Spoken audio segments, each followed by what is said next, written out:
Good afternoon, ladies and gentlemen. It's your boy Jack Slack here, on His Fistic Majesty's Secret Service, licensed to shill, and I've just returned from putting about 8 mugs in the dishwasher because I actually couldn't find my mic wire under all the shit on my desk. So things have been busy here. That's what I've been up to. We got some fights to talk about. We got a big Glory event coming up at the weekend. We got an abysmal UFC event coming up at the weekend. We got a title defense from Demetrius Johnson to recap. And we got questions and news. And a new segment, which I like to call, Is Still a Fucking Circus. So we'll dive right into it with the news from this week. Article 1. I don't know if you guys heard. You probably did, because it's the talk of the MMA community at the moment. Pettis versus Holloway is now for an interim featherweight title. So that contest is now carrying significantly more weight. Except it isn't. Nobody gives a shit. Basically, the UFC failed to get Georges St. Pierre in time for the Toronto pay-per-view. You can't have a pay-per-view without a title fight in the headliner. So what they did was strip Conor McGregor, which they were going to have to do eventually anyway, because he seemed to have no intention of fighting a featherweight again. And the original reason they didn't want 2 titles on any one person was because it ties them up. And titles are important to sell pay-per-views. So they stripped Conor McGregor, made Aldo's the interim title the real title, and then set up a separate interim title for Pettis and Holloway to fight for. And if Pettis wins it, he will be the interim featherweight champion on a 2-3 fight win streak, with only 2 wins at featherweight. Oh no, 3 of you go way back and count his, was it Jeremy Stevens? So basically, what we're really doing is cementing the idea that titles are bollocks. You know, someone from far down the division can come up and fight the champion, and beat him on any given night. So, you know, belts mean very little in this sport, and in this age of money fights, we're starting to learn that more and more. What else happened? Conor McGregor got a boxing license, and everyone was talking about it, and it was really frustrating because it's an obvious publicity move. You know, it doesn't mean anything. There was someone from Bloody Elbow who wrote a really interesting article ages ago, which was dug up in answer to this, saying that the way that Conor McGregor could get around his UFC contract, the contract which keeps him fighting for the UFC, he has to get permission to go and grapple if he wants to do a grappling event. They are not going to let him take brain damage for free. And the UFC will never ever co-promote. That's like the main rule that they have. But basically this chap at Bloody Elbow, I can't remember who it was, it might have been Nash, might not have been, so I won't say it was Nash. But basically, if McGregor applied for a boxing license in California, he could get around the restrictive UFC contract by using the Ali Act or something like that.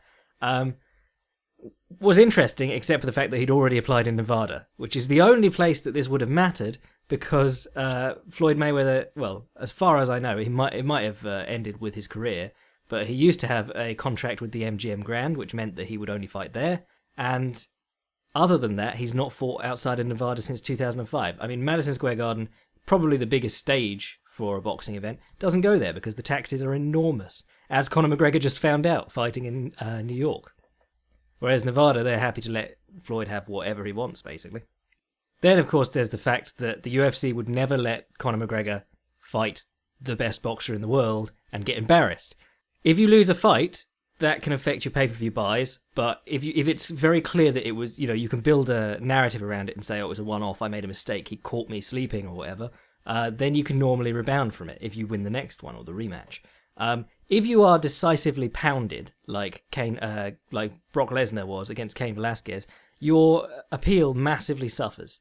Brock Lesnar went from being the guaranteed million pay-per-view buy man to 500,000 against Alistair Overeem. Now that's still better than most, but that is a massive drop-off in the biggest attraction in MMA history to that point. And of course, any money that Conor McGregor earned from going ahead with this fight without the UFC's permission would quickly be lost in legal fees to the UFC and WME, because WME have enough money that they could pay a lawyer forever. And Conor McGregor would only have enough money that he'd just won or, been paid for losing to Mayweather. So the whole thing was stupid, really, really stupid, and we all still joined in with it. So shame on everyone. Then Krokop was on Facebook ranting because Wanderlei Silva doesn't want to fight him anymore or something, or won't sign. nobody should really care about that. Someone on Reddit said, "Oh my god, I bought tickets, plane tickets out to see this fight from Brazil," and I was like, "What? This fight? This one? Cro Cop versus Vandy 3 in 2016." Yeah, just awful. And I think this is part of the tournament. So what they'll do is they'll give Cro Cop another Japanese pro wrestler, nobody, and then in the next round he'll get Shane Carwin, and that'll just be a murder. Oh god, that's horrible to think about. And Gabby Garcia was signed to fight a 52-year-old pro wrestler who hadn't fought in like 10 years. Oh god. Oh, I think we covered that last week, but just Ryzen, why you do this to me, man? It's awful.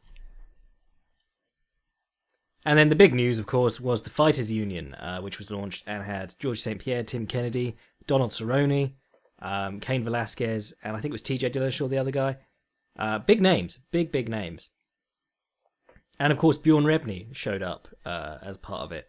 And it's all kind of shady because it seems, I mean, they did say they're not being funded by whatever it is, the C something, CME, Dundas and Fox, no, the largest rival of WME as a talent agency, who 4 of those 5 fighters work for, or are represented by, rather. It's hard to think that they wouldn't be somehow involved in this, because if you have a way to screw with your rivals, you're probably going to use it. And once again, it seems like MMA is inheriting someone else's rivalry. Just as we couldn't get into New York because the Culinary Union hated the Fertitas for how they ran their casinos. But that's business in a nutshell, really. It's just a big dick swinging contest and doesn't really play out transparently. You know, it's a lot of these MMA things have been to do with something other than the sport of MMA. And still these guys who are paid off by various lobbying groups stand up and go, "Oh, MMA's heinous," and then someone else will go, "Oh, MMA's a great thing," and you're like, "You're both idiots, stop it." That was the New York State Assembly, which was just dreadful. Anyway, that'll do us for news, because I'm getting depressed now. Anyway, recaps. DJ versus Tim Elliott was the main event of this fight card. Demetrius Johnson was paid more than the gate, apparently, which is just embarrassing. And Tim Elliott came in as someone who nobody thought had a chance. I mean, I did, because, that sounded really cocky. Sorry, no. I said a while ago that I was really disappointed that Tim Elliott was cut back when he was cut. He had 3 losses, but they were all against great competition. Joseph Benavidez, Zach Makovsky, and I can't remember who the other one was, but they're all good, and he looked good in all of them, until he lost. He's a guy with a weird style. He's a tall guy. He's got some size on DJ, and he's just about happy anywhere you put him. So he was always going to be an interesting fight. But he put on an even better performance than we all thought. He latched onto that guillotine in round 1, went to the DAS, threatened to finish DJ, but DJ was cool, got out of it. The one bit I really liked that Elliot could definitely learn from if he ever gets another title fight is that Demetrius Johnson loves to use the double collar tie with his back to the fence, and then to escape his hips off and try and knee the head. Against Elliot, basically what happened was he slapped on the double collar tie, but he couldn't get his head anywhere near a height that he could knee. And Elliot was just able to push him to the fence and hammer his body with the Nate Diaz style body blow flurries. And that's when he came upstairs with the left hook, and DJ either stumbled or went for a very low single. So that would be something that Tim Elliott could really learn from, because that flurry alone put him at like double the strikes landed by DJ in that round. Elliot was doing tons of other interesting stuff. I mean, obviously giving up your back is not the most productive way of doing anything. Well, I mean, that's how Kyoji Horiguchi ended up losing that fight. He just gives up his back far too easily, even though he was getting the better of DJ on the feet for most of it.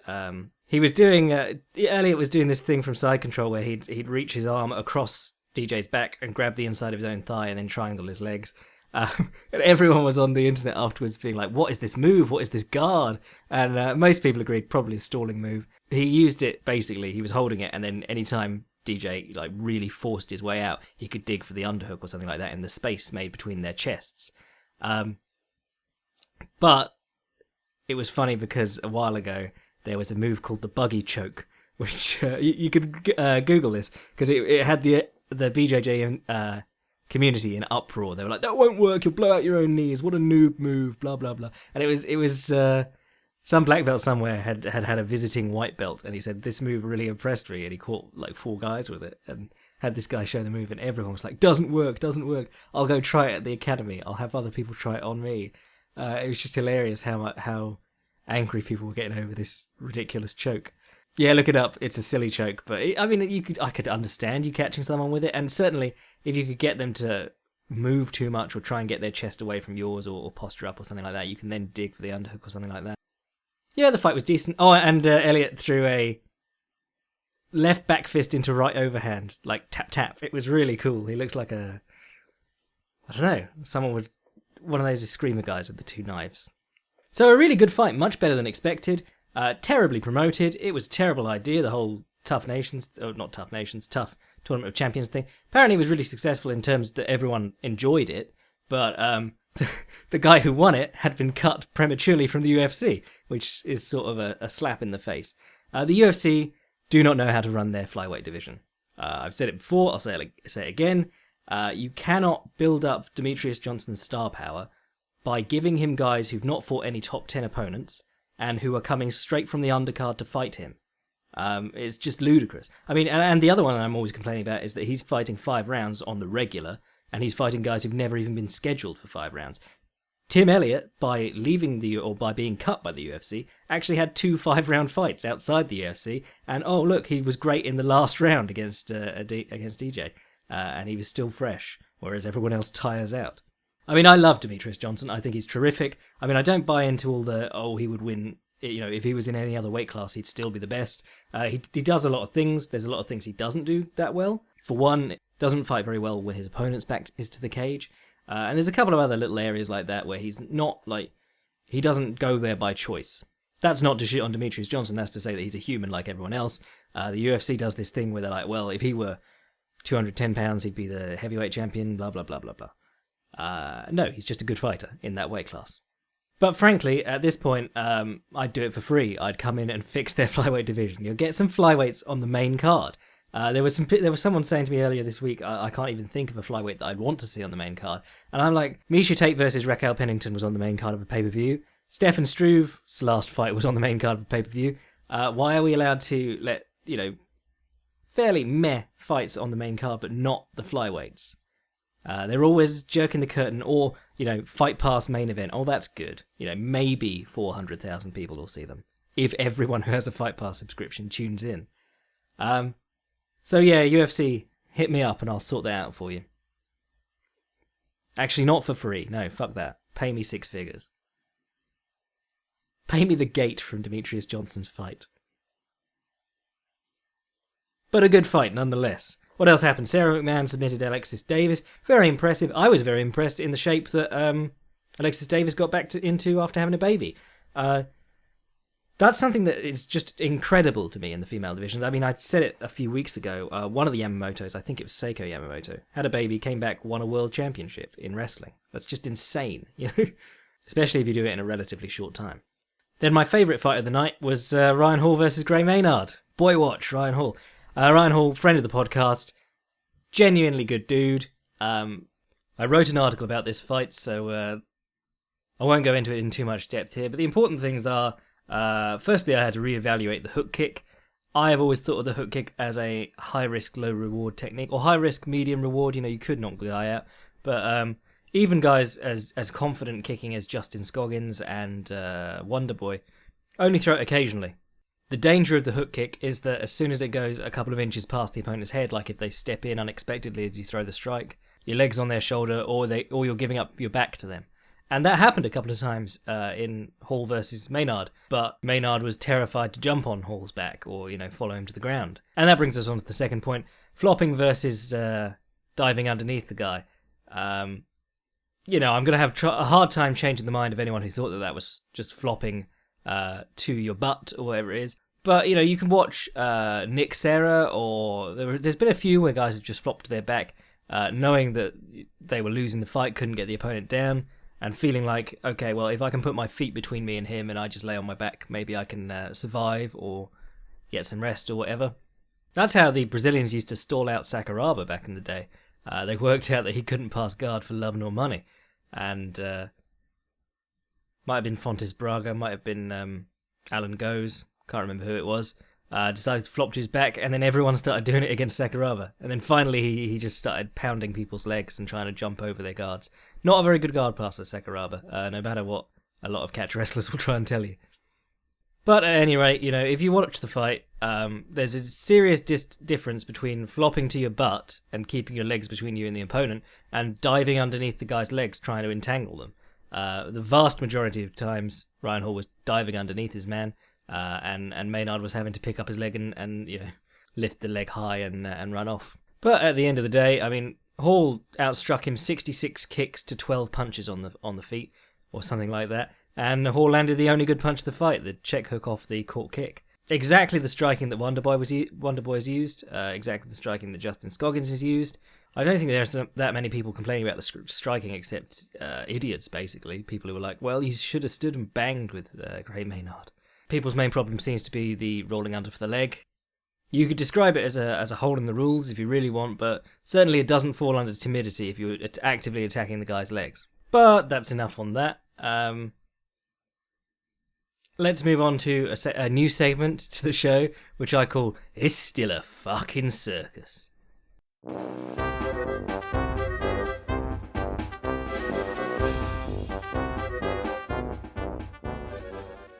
I hope you enjoyed that royalty-free music there. In this segment, we will be discussing the dreadful state that mixed martial arts as a sport is still in.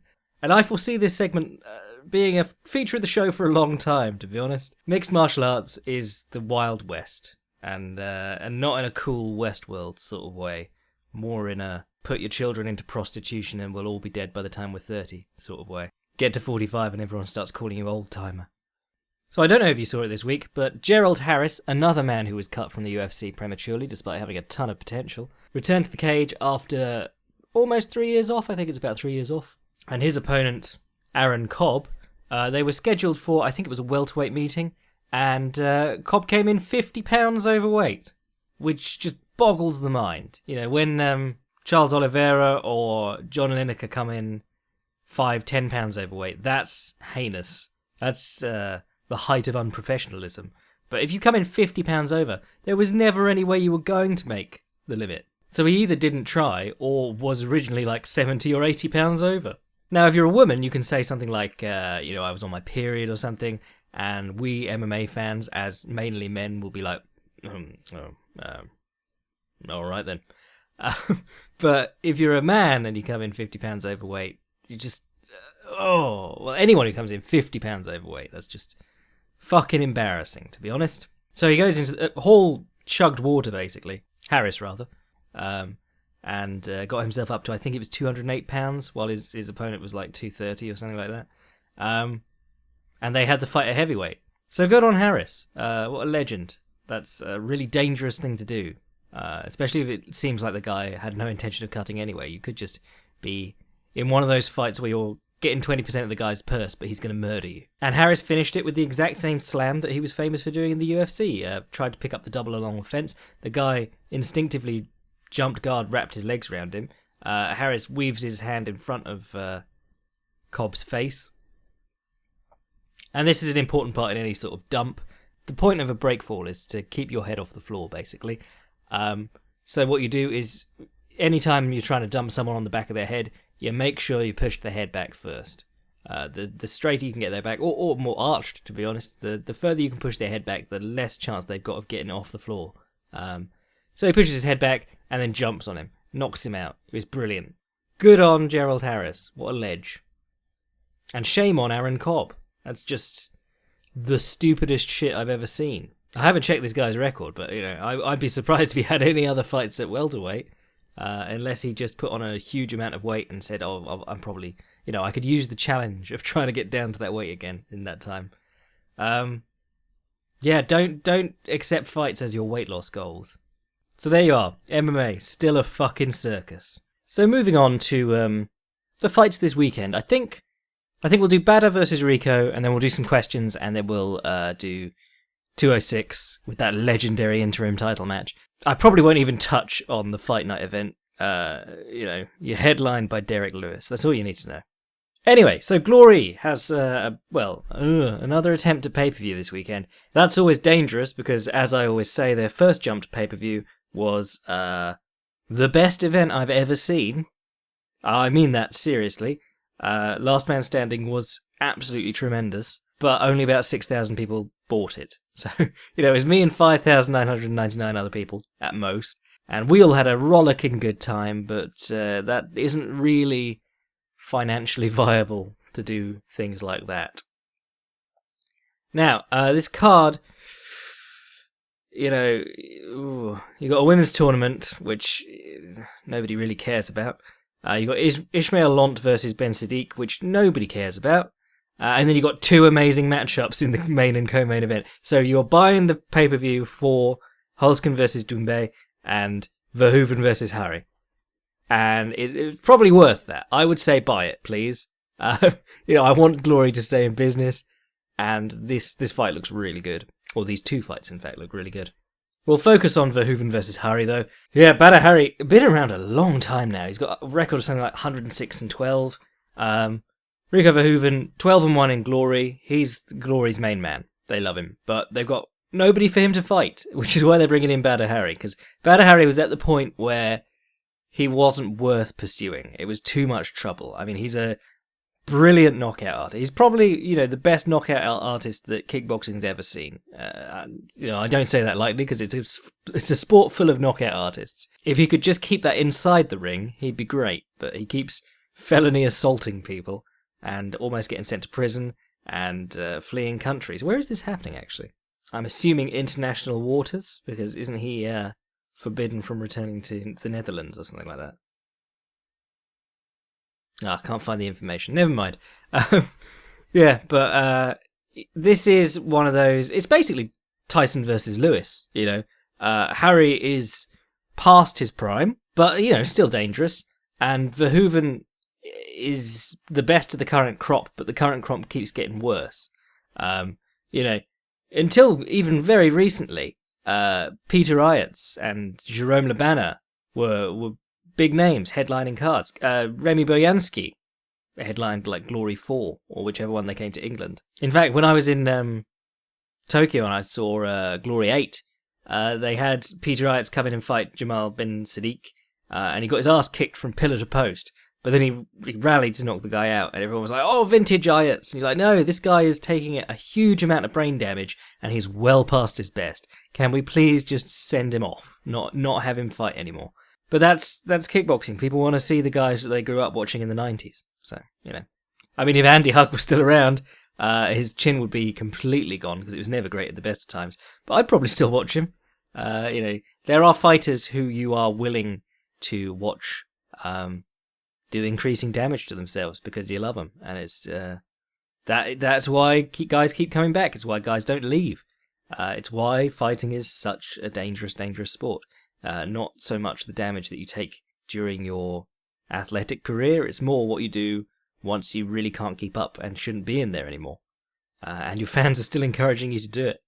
But at any rate, Verhoeven has been fighting people like Errol Zimmerman, who was, he has a cracking right hand. He'll throw it from everywhere.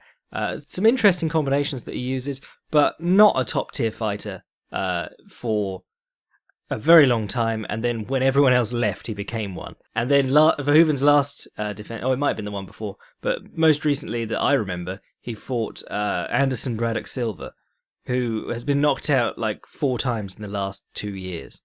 And had lost 6 times and had 2 wins in that time or something like that. He's not a very good fighter, Anderson Braddock Silva, and he's still in there challenging for the Glory Heavyweight Championship. So they've run out of people for Verhoeven to fight. The crop of heavyweight kickboxers is not very good, but throw him in with Harry, make it a grudge match, have some argy-bargy at the press conferences, suddenly you've got a big fight on your hands. And Harry is probably still the most interesting matchup for him out there at the moment. So styles. Rico Verhoeven, one of the most technically gifted of the current crop of heavyweights. Well, that's not saying much, but one of the most technically gifted fighters at heavyweight in kickboxing that I've seen in a long time. Does some very interesting things, like the uppercut, raising the head, left hook to the body, and then the push kick to send him out of range. I really like that combination. The thing that he does that I absolutely adore He'll throw the left hook into the right low kick, which is a beautiful little setup on its own. And then he'll throw the left hook into the right low kick, but he'll step to his left. So what you would do to line up your right straight down the center, but instead he'll throw the right low kick to the opponent's rear leg, the old uchimata geri, as they call it in Kyokushin karate. And that's how he finished Silva. He'd kick the lead leg, and then he'd step through and pound the rear leg. And the rear leg is always more tender than the lead leg because it's rarely getting kicked in sparring, unless you've got a guy who specifically targets that. And the inside of the rear leg is just the most tender. Also a great thing to do against power punches because the rear leg is the one that you're driving off to throw your rear hand. Verhoeven has apparently been a sparring partner of Tyson Fury for a while, so he started developing this really nice jab. It's the sort of jab that still looks heavy but is clearly only the arm being thrown out. Really sort of a heavyweight thing, but very cool nonetheless. Non-committal, and he likes to backtrack across the ring and just throw it out as the opponent's stepping into range. And he alternates that with the Larkin kick, as I dubbed it officially because I hadn't heard another name for it. But you know, the oblique kick, Healy style into the stomach. He'll throw that a lot too. So he alternates between those two and then looks for combinations later. He uses a nice stepping left front kick, not like Schilt style where he steps up and kicks, but steps all the way through, sort of a cross step. Very karate-like, actually. But Verhoeven's biggest flaw until recently has been, well, it might still be there. The problem was containing it. He had a tendency to run in and expose himself, basically. And you saw that against Errol Zimmerman. I think that was the second time, or maybe the third time, in their trilogy of non-ending fights, which I struggled to care about. But the more disciplined that Verhoeven stays, the better he does. You know, he's a tremendous, methodical kickboxer. Badr Hari, meanwhile, famous for the right straight to the body. You won't see that used by anyone better than him. Kickboxing is a great sport for it anyway. You know, the squarer you stand, the more you're exposed to strikes to the solar plexus. That could be the jab to the solar plexus in boxing, but in kickboxing it makes it perfect for the right straight. If guys start standing slightly more side on to deny him the solar plexus, he'll throw up a nice switch kick, a left high kick, or the Leiko Buster, the wheel kick. Just things to make guys square up. You know, he'll keep throwing up the kicks to the right side of the opponent's head to square them up and keep their forearms high, and then he'll get back to hitting the body with that right hand. A while ago, he sent a guy through the ropes with the right hand to the body, and the guy just fell like he'd been shot. It was amazing. And the right hand to the body sets up things like he'll come back up with the left hook or the left uppercut into the right straight or the right hook. Really cool combinations. Good jab for a kickboxer. Probably not as neat as Verhoeven's. Against guys like Semi Schilt and did he fight Hongman Choi? He fought some other big tall bastard. He does interesting things like little angles off and low kicks. But the right hand is the story of Badr Hari, and one of the things he does really well is, the main thing to stop yourself being knocked out is to grab a hold, and kickboxing K1 created a rule whereby you couldn't hold, to encourage knockouts, basically, but guys still did, and Hari excels at that crossface that we were talking about Adesanya using the other day. Blade of the left forearm goes down the side of the opponent's neck, and then he creates space. If you can take a step out to your right, that's great, and then he uncorks the right hand over the top. And Hari, that's something that he just does constantly. If you watch his last fight with Peter Graham, Graham keeps trying to tie him up to gain his senses back, or to recalibrate his brain, to reclaim his equilibrium. And Hari keeps making space with the forearm and firing the right hand into the temple. And it's a brilliant technique if you see it done well. Hari has had chin problems in the past. He's getting more chinny, getting easier to hit. But, if you think that Badr Hari is going to come into this fight overconfident and wild, in the biggest fight of his career, in the first fight in a new organisation, probably unlikely. I think for Verhoeven, stay behind the jab and the heel kick, and use the low kicks to hurt Hari. That would be probably the smartest idea. Particularly the inside low kick to the rear leg. Tie-ups, I think, could be important for Verhoeven, though obviously very dangerous against a guy who excels at getting the crossface and stepping out to clock you with the right hand. I think if Verhoeven's camp haven't thought about that, what I would have liked to see him training was waiting for the left hook and overhooking it. Yeah, overhooking the left hand, a good way to stop him putting that on the side of the neck and creating space for the right hand. Harry, bodywork, definitely the thing that he should be going to, because that's something he has that other heavyweights don't. What this match comes down to is how much of Harry is left. He got knocked out by Zabit, whatever his name is, and he's been through the ringer a bit lately and not really fought. I say top competition, the competition in glory is hardly stiff for Verhoeven, but Harry's not been around the top of the scene for a while. Yeah, there's a lot of questions in this matchup, and I'm just really looking forward to watching it. Like I said, I think it's going to be like Tyson versus Lewis. I think you're going to see the old lion with not much of him left, but could be a big jumping off point for Verhoeven. That's a big head to have on his wall, big trophy. Because Verhoeven got Saki, but Saki's a light heavyweight, really, and he got Gita, but Gita's not around anymore, and I think it was a bit of a controversial decision, if I remember correctly. And then, of course, there was 40-year-old Semi Schilt kickboxed Verhoeven's ears off. So the old timers that he's and he had that really close decision to Peter Ayats in his retirement fight. So the old timers he's fought, he's not done particularly well against. So if he gets the Harry head on his wall, that looks a lot better. And then we begin to see sort of a passing of the torch, a new generation. He is the guy to bring us into the new decade. Right, let's do some questions. Hey Jack, long-time reader of the podcast. Okay. So I thought I'd send you a question to understand your perspective on this matchup. McGregor is all the hype nowadays, and for sure he is something special. However, he seems to retreat and attack on straight lines. Due to this, do you think Dominic Cruz would be a tough test for McGregor? Cruz has angles, footwork, and speed. However, the power and size of McGregor may be too much. Thanks for your time, Elliot. Yeah, I think the size difference probably a little bit too much. I mean, Conor McGregor is a lightweight, very, very big heavyweight. God, very, very big featherweight. Cruz is, fairly on the large end of bantamweight, but not one of the biggest guys there. So the size difference is significant, and the fight will almost definitely never happen unless Cruz wants to go up to lightweight.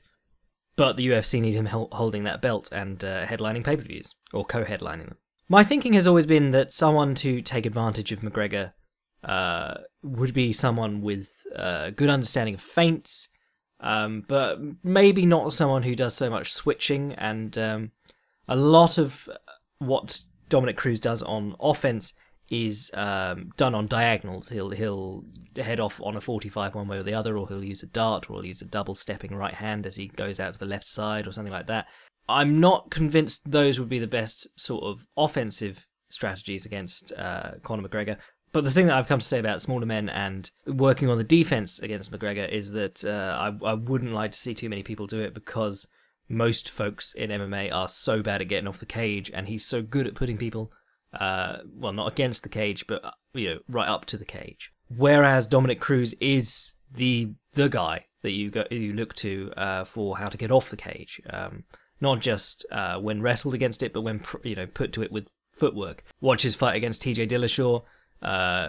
Joseph Benavidez to a lesser extent, anytime he's put on towards the fence, Dominic Cruz moves one way or the other way, back the first way. He'll move his head. He'll come out with pivoting uppercuts and hooks and things like that. And he just does a brilliant job of never getting stuck along the fence. Now, the other side of that is that we've not seen him against a really good ring cutter, because there are so few in mixed martial arts. And Conor McGregor is one of the few really good ones. He gets right up in your face, puts you along the fence. The downside of McGregor's long, narrow stance, very bladed, is that guys can run out towards his right side and take away his punches, basically. He'll throw the left hand across himself sometimes, but there's a very small window past your centre line where you're going to be able to get that left hand off to. He reached for it against Mendes and a couple of others, but it's a small window when you're chasing a guy with a left or right across your body. And when you stand so side on, the problem is that your lead hook is, it's basically nullified as soon as the opponent moves past your lead shoulder. And of course, against a southpaw, you're always wanting to be moving to the outside of their lead foot anyway to gain a dominant angle. So what McGregor did was that he learnt to use the wheel kick and the back kick to punish guys for circling out that way. Now, those are more dangerous against guys who are going to try and take him down, because if they get on his back, when he turns his back to throw the kicks, that's, problematic. Dominic Cruz being such a strong wrestler, but then he's got that size disadvantage that's so significant. But Dominic Cruz is the kind of guy who'll notice that and say, okay, well, I know the wheel kick or the back kick is coming when I circle to my left. Why don't I do that and try and shoot in across on my towards my right as soon as I see him turn, or something like that. Dominic Cruz famously said before the first Diaz fight, or the second Diaz fight, whatever it was, that he didn't think McGregor had the style to go 5 rounds, because he is a very... he uses a lot of effort. He stays on people and he throws very hard punches, and he's constantly in people's face. It's a very energy-consuming style. But Cruz's is as well, and a lot of Cruz's fights become easier once guys stop chasing him or start chasing him wildly and then giving up for long periods. We haven't really seen him against a guy who's going to keep him under pressure, make him move. Because the right way to get off the fence, fake one way, go the other, or keep going back and forth, weaving out, doing the clever stuff, it takes a lot of energy. And a guy who can make Cruz do all the stuff that he needs to do to get off the fence safely, repeatedly, you might see Dominic Cruz start to tire a lot more than when people like TJ Dillashaw or everyone he's fought is just chasing him and then giving up for long periods and letting him box them up. So what you got there is you've got a guy who cuts the ring better than anyone the other guy's faced, but you've also got a guy who escapes off the fence better than anyone the other guy's ever faced. So weight aside and, infeasibilities of that matchup, because McGregor seems unlikely to go back down to featherweight, and I very much doubt Dominic Cruz is going to go all the way up to lightweight to do anything. That fight, stylistically, very interesting. And just think of the trash talk. I mean, Conor McGregor talking about his big Irish balls, Dominic Cruz, what kind of pun could he come up with for Straight Blast Jim? Gay Fart Jim? Yeah, trash talk. You're not going to meet the next Oscar Wilde in mixed martial arts. I would listen to anything Dominic Cruz has to say about Conor McGregor's style, and vice versa. Very smart men, both very good at evaluating their opponents. Can you speculate on why arm drags aren't seen much in MMA? For example, it seems plausible that from bottom positions, someone could use butterflies to elevate and then arm drag when the top person pressures in. Thanks, Robbie.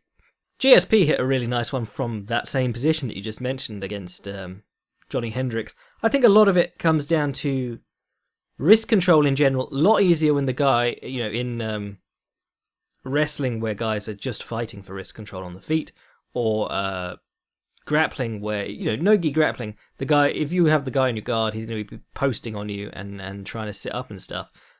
He's going to be giving you his wrists the entire time. MMA, bit different because the guy's trying to swing at you. You can't really use wrist control that much. Big Nog did. He's one of the very few examples of a guy who used wrist control well from the guard. But he also got hit a lot as a result.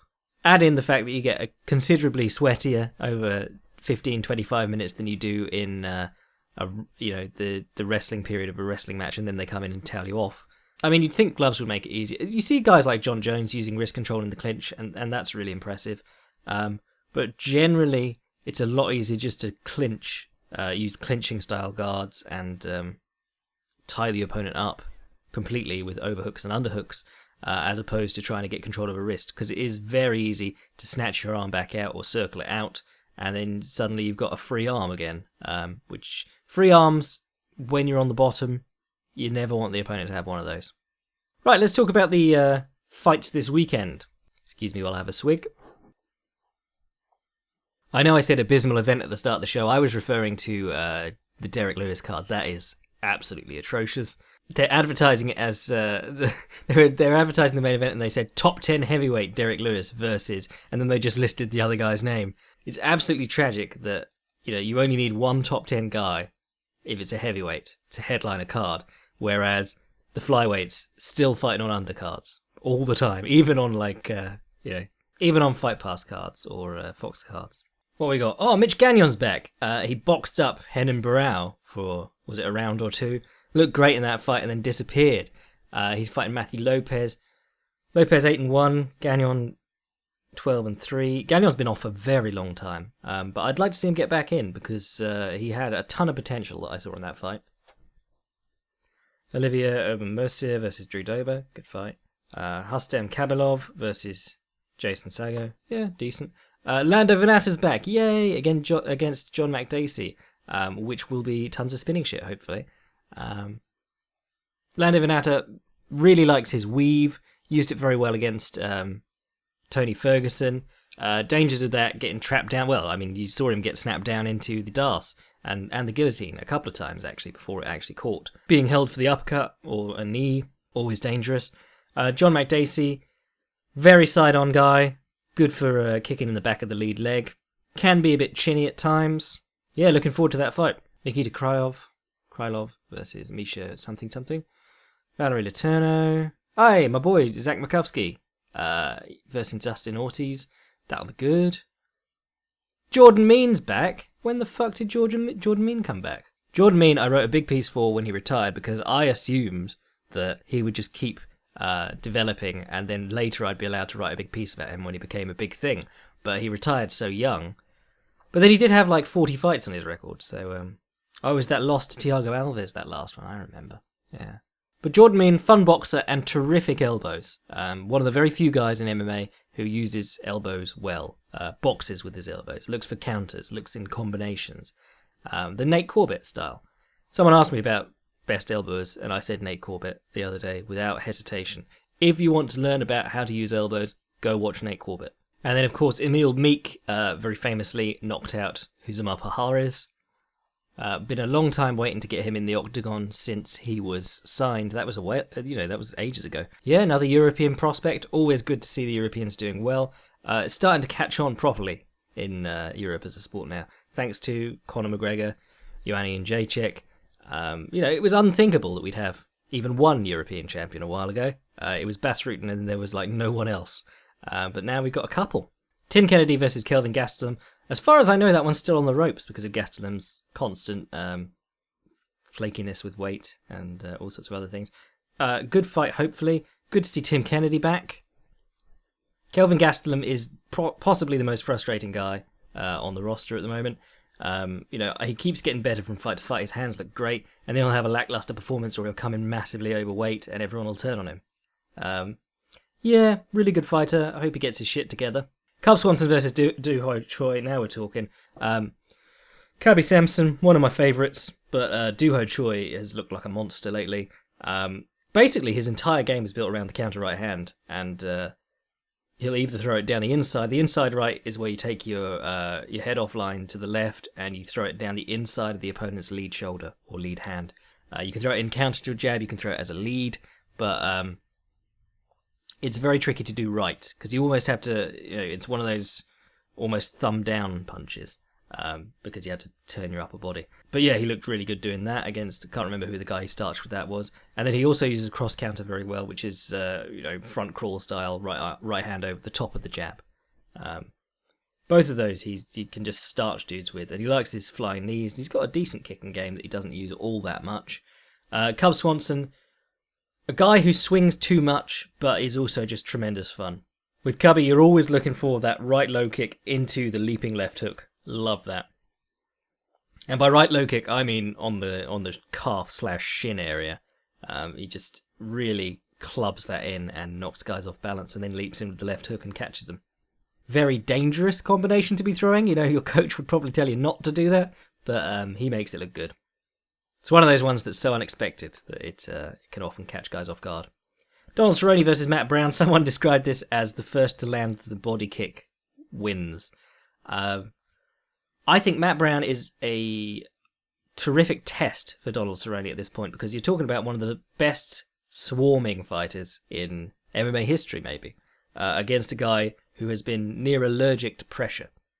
And what Donald Cerrone's been doing lately is building an arsenal of things to deal with keeping opponents off him. The intercepting knees were terrific against Eddie Alvarez and Rick Story. In fact, they've been terrific against everyone who tries to move in on Donald Cerrone. He'll use elbows a lot more nowadays. Doesn't really pivot all that much, which is a good way to get away from a guy as he moves to the inside or rushes to the inside. He still backs up on a straight line quite a lot. Donald Cerrone is a guy who really does his best work when the other guy's backing up or standing still. Matt Brown is a guy who, in a very similar way, does all his best work on the front foot. And you've seen this a couple of times. When Matt Brown takes his foot off the pedal, he suddenly becomes in danger. Eric Silver punted his body when he stopped briefly, and Jake Ellenberger did the same thing. Matt Brown has a lovely thing that Chocolatito does, which is when the opponent's wheeling around the ring towards his right side, he'll wait until they're in front of his... Well, he'll time them, he'll put a lead on them. But when they're going to move in front of his right shoulder, he times it. So he throws his right hand, his right straight, right in front of his right shoulder, rather than towards the center line, which is what you would do if you were standing straight in front of someone. So he'll throw his right hand out in front of his right shoulder, just as the opponent's moving in front of his right shoulder. Really cool punch. Great way to land a power punch and hide it straight off the bat. Chocolatito does that a lot, as I said. Roy Jones used to do it a lot too. I wouldn't be surprised if Donald Cerrone does some wrestling in that fight, actually. I mean, Matt Brown has the brilliant trips from the clinch, the Muay Thai style stuff. But Donald Cerrone, against a couple of guys now, Cote and I think it was Oliveira, shown he's happy to take guys to the floor and try and submit them right off the bat if he wants to, and then if he can tire a guy out a bit, makes it a lot easier to get back on the feet and box him up. And then finally, interim title, baby! Max Holloway versus Anthony Pettis. Now, the trouble that Max Holloway had with Conor McGregor, you will remember, came in the form of Conor McGregor's low-line sidekick. Conor McGregor landed a lot of good left hands in that fight, but they were... what he did very well was make Max passive. Max Holloway, if you let him start boxing, he looks terrific. He'll body hook off the jab and all sorts.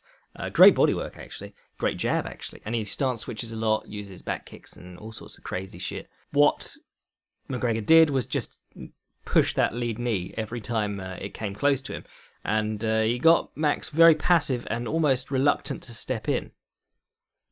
And then Max would sit on the end of his reach. Conor McGregor would lift his knee as if to throw the low-line side kick, jump in with a left kick to the body or the head, and follow with a left hand. Now, Max is a tough guy. I mean, he went the distance with McGregor while he was taking some left hands. And obviously, McGregor was a lot more cautious in that fight than a lot of the fights he's been in. The question is, Anthony Pettis is, you very rarely see him throw a straight kick, maybe the occasional back kick, but he's mainly about the quick round kicks. Exactly the sort of stuff that you can catch and step in off. Will be interesting to see if Holloway stands out in the open with him as he did against Cub Swanson, or tries to bring the pressure, because Anthony Pettis famously doesn't like being pressured. Keep him on the back foot, keep him from kicking. A lot of guys push him to the fence and try and wrestle him, but I think it'd be more in Holloway's interest to try and pound his body against the fence. For Pettis, the question mark is always that left body kick when he switches into the southpaw stance. If that right elbow of his opponent leaves their guard even momentarily, whether they be attacking or just worrying about the head kick or something like that, he'll fire that in so quick. You don't see a lot of guys do that, because even top guys, there's a little bit of hesitation, because if you kick an elbow when you're kicking that fast, you're going to be fucked up. But he does it so quick. He does it straight out of a long stance. He does it oftentimes without a step into the kick. No telegraph, taekwondo-y style. And it's a fight changer. I think if this goes pure boxing, Holloway's got the advantage, because Anthony Pettis rarely extends beyond the 1-2. And he can time it well. He timed Gilbert Melendez quite a few times, but Gilbert Melendez really didn't look very good in that fight. It was more sort of running in, desperately trying to keep Pettis on the fence and not actually making him work. I think the real treat is that we've got this for 5 rounds, because you could see, Pettis drop Holloway early and then Holloway rally and force him through the full 5 rounds. Or you could see a quick submission or anything. But I like the idea of seeing these guys fight for as long as possible. But then if you asked me, off the bat, who would you favour in a full 5 round decision, I'd probably say Holloway, because Pettis has a tendency to slow down, and his game relies so much on his speed. But Pettis has been in 5 rounds twice, once with Benson Henderson and once with Rafael dos Anjos, and Holloway has only been 5 rounds once, and I think that was in his 3rd fight in his career against nobody. In terms of 5 round experience, Pettis certainly has it at the higher level, but he does rely so heavily on his explosivity. You would think that dragging it into the later rounds would be more to Holloway's favour, but then we haven't seen Holloway in a 4th or 5th round, so he may have a problem where he tires too. Whatever the case, it's a great fight, and it's being degraded by the made-up interim title. People are turning against it even though it was a decent enough fight on its own. I think you could headline most cards with that. Anyway, I'm still up to my tits with work at the moment, so that's why you're not seeing enough articles from me at the moment, and why these podcasts come on weird days, or I haven't really decided the day they're supposed to come out yet. So I'm going to get back to work. Hit me up with your email questions, or comments, or concerns, or diatribes, or whatever, at fightsgonebypodcast@gmail.com. Join the Patreon if you want a history episode, coming very soon. We got 2 up already, which are good fun. And enjoy the fights this weekend. If you're not feeling Derek Lewis is the one for you, then don't forget about Glory. And there's UFC 207 on, 206 on the Saturday. So should be good. I'm Jack Slack. You are a very patient listener, and I thank you for that. And I'll catch you next week. Cheers.